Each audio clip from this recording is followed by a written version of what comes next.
from COVID-19.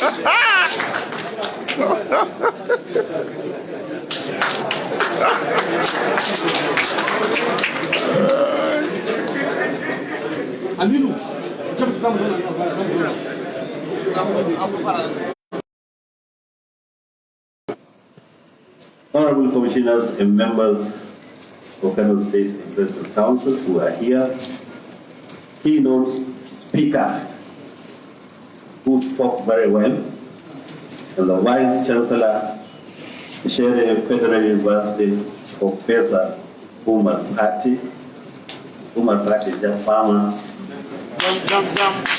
No wonder he is a professor in this field, because a Fulani man is always going about with the radio. So no wonder he talks much about audio, listening to audio. I'm not surprised. Honorable Commissioners of Information from States of the Federation, President of the Nigerian Guild of Editors, Mustafa Isa, President of the Nigerian Union of Journalists, past Presidents of the Nigerian Guild of Editors and Nigerian Union of Journalists who are here, esteemed editors, captains of media industry, fellows of the Nigerian Guild of Editors, esteemed delegates, other distinguished personalities, members of the press, ladies and gentlemen, peace be upon you all.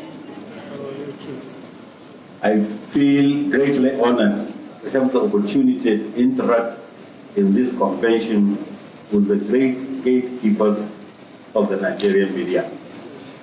I understand that the 60-decade-old Nigerian Guild of Editors currently has more than 600 members, cutting across print, broadcast, and digital media.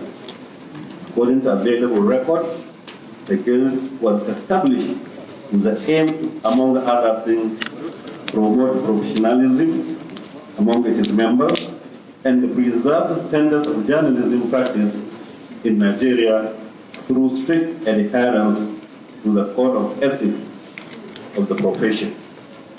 I therefore feel honored to have this stream of professionals here in Kano for this convention, the 40th in the series of the African body of the Nigerian editors.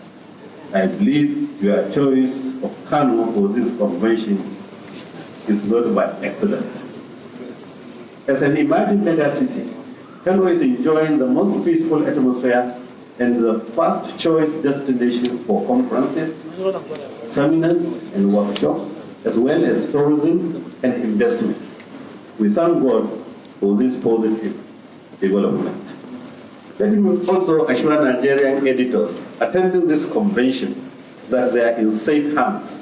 Kano is home to a number of former and present heads of media-related professional bodies in this country.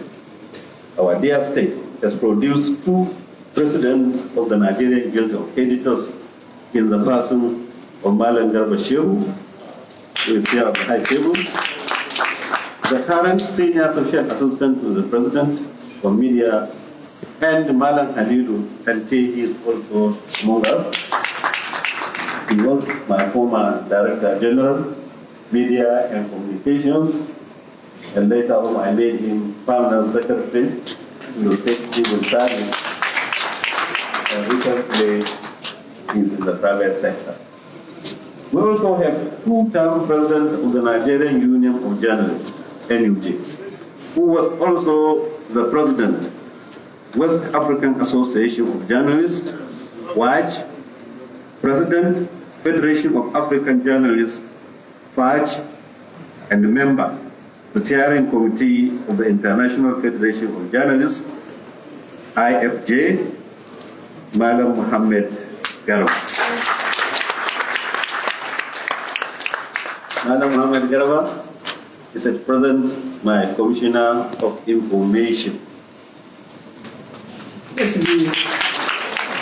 me do some backward integration on his CV. He was also the chairman of NUJ Kano State Chapter almost 30 years ago. And he was my first secretary when I was Commissioner of Works, Housing and Transport about 25 years ago. So you can see that we are still together.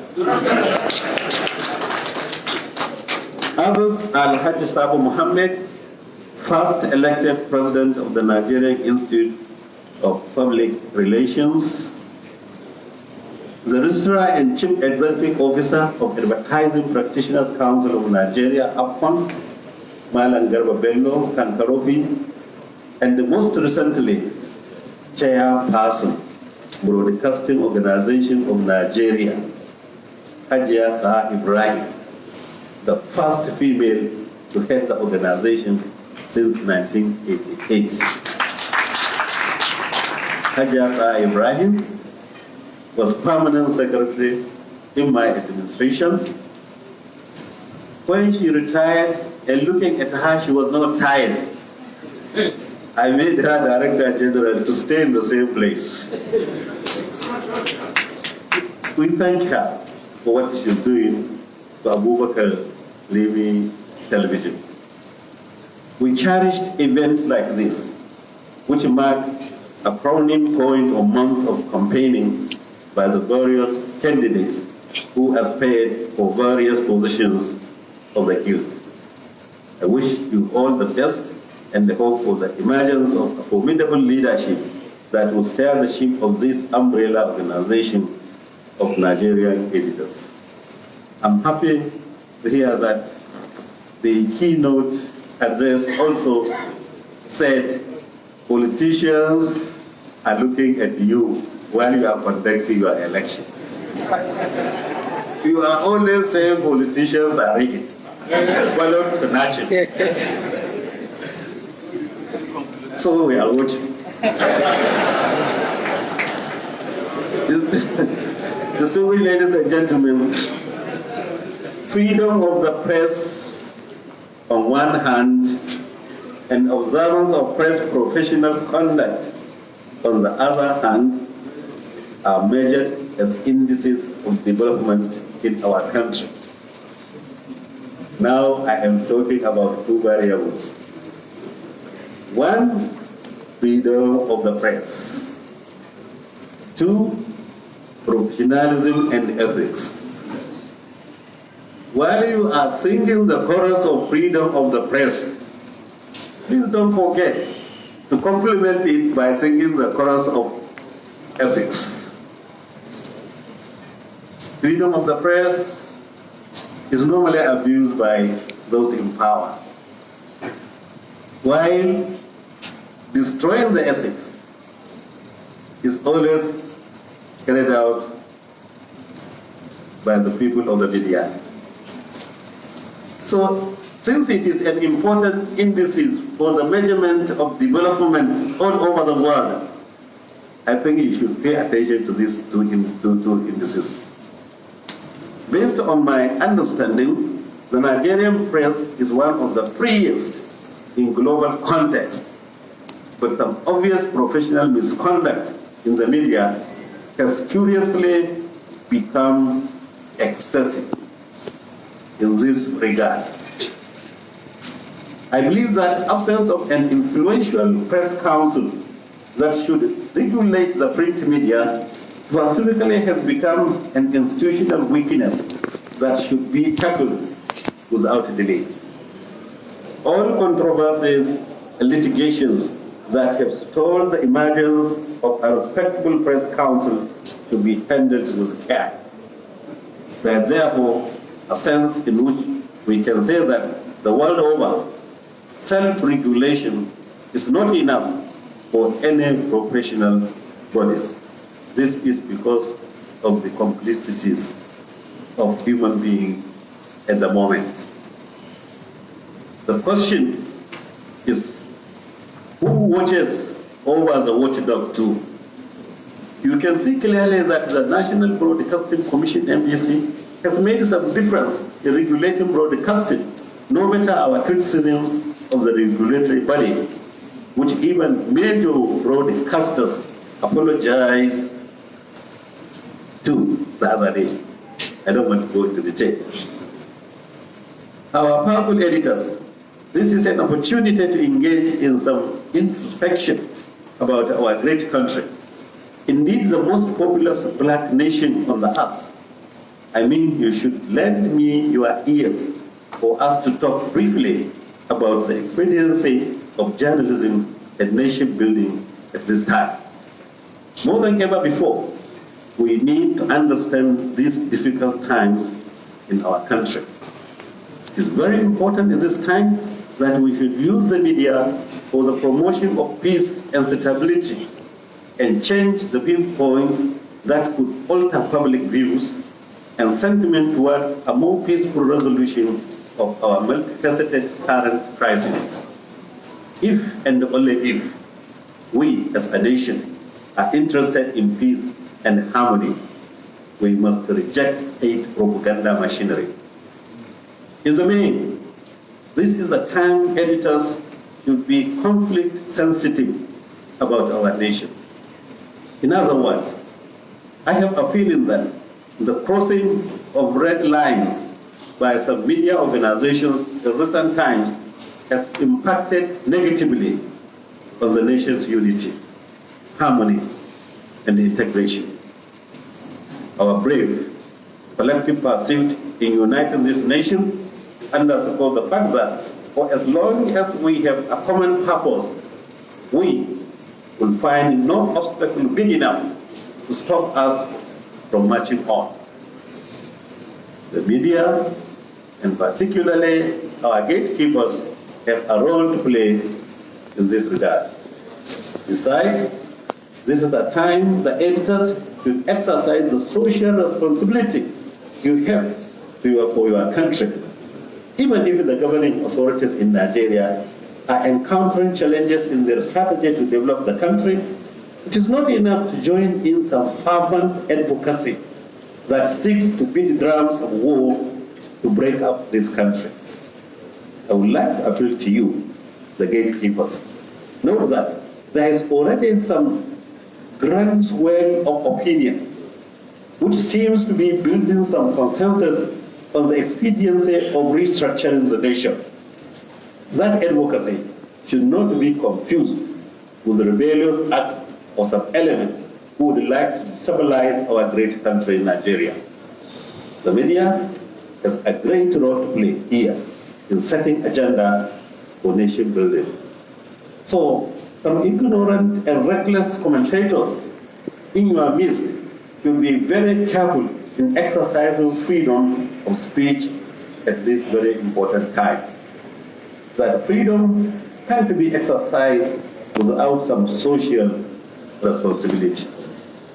The theme of this convention, the media in COVID-19 era, challenges and opportunities, is one of the most central concerns of the moment as the pandemic, despite frantic efforts by relevant stakeholders, continue to wreak havoc on global scale. We realize the power of the media on influencing people's decisions and choices, and therefore we partner on the training of many working journalists on how to educate the public on prevention and safety measures. A lot is therefore expected from the media that is generating content that would further educate the public. During the peak period of the pandemic, we also have been engaging the media on the fortnightly press briefing, where we give updates on successes and challenges. You are all aware that COVID-19 is a lover of population. All over the world, the largest populations, mega cities, are the major casualties of COVID-19. So Kano, being the most populous state in the Federation, when we observe that good natural relationship between COVID-19 and demography, we decided to adopt a 3-point agenda in order to fight squarely COVID-19. First, we said preventive. Second, curative. Third, palliative.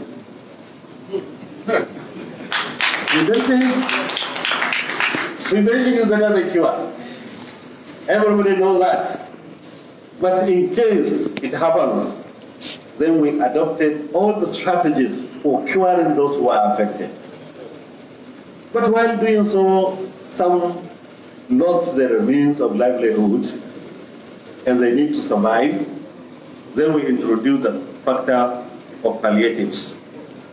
Besides, as part of its risk communications activities, the State Task Force on COVID-19 in Kano, in collaboration with other organizations, has produced and shared multimedia content, including videos, infographics, and audio jingles targeting different demographics. The measure has helped increase awareness about the disease and enlighten many on how to protect themselves and stay safe. One of the major challenges we have to grapple with is dealing with the scourge in the handling of the situation of the media, both conventional and social, particularly the spread of unsubstantiated or outright fake news. I'm happy that the keynote address also dwell much of fake news. Though they are not new, in this digital age, fake news spread like wildfire and create a breeding ground for uncertainty, which in turn fuels skepticism and distrust, while distrust is a perfect environment for fear, anxiety, finger pointing, stigma, violent aggression, and dismissal of proven public health measures that can lead loss of life. It is my pleasure, dear respected editors and gentlemen of the press, to inform you that Kano was one of the first states to work out the threat even before it occurred and started planning ahead for the pandemic.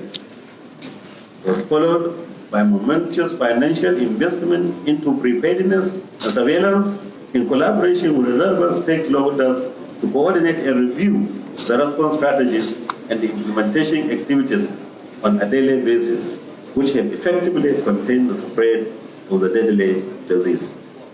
I'm happy to tell you, as of today, Kano State has succeeded in isolating COVID-19. So instead of COVID-19 to isolate the people of Kano, the government of Kano has succeeded in isolating COVID-19. In appreciation of the response strategy by the state government, the National Center for Disease Control commended our response to the fight against the deadly pandemic.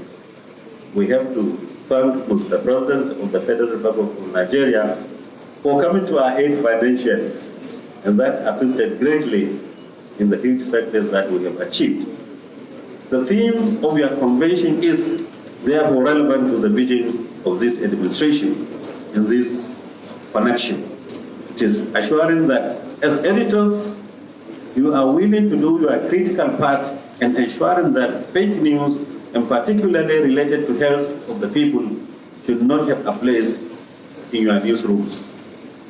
In the main, despite the daunting challenges and the successes being recorded in the response strategy and unrelenting commitment in the political will, Kano is winning the war against COVID-19, as evidenced by available statistics which indicate almost daily zero records of tests being conducted.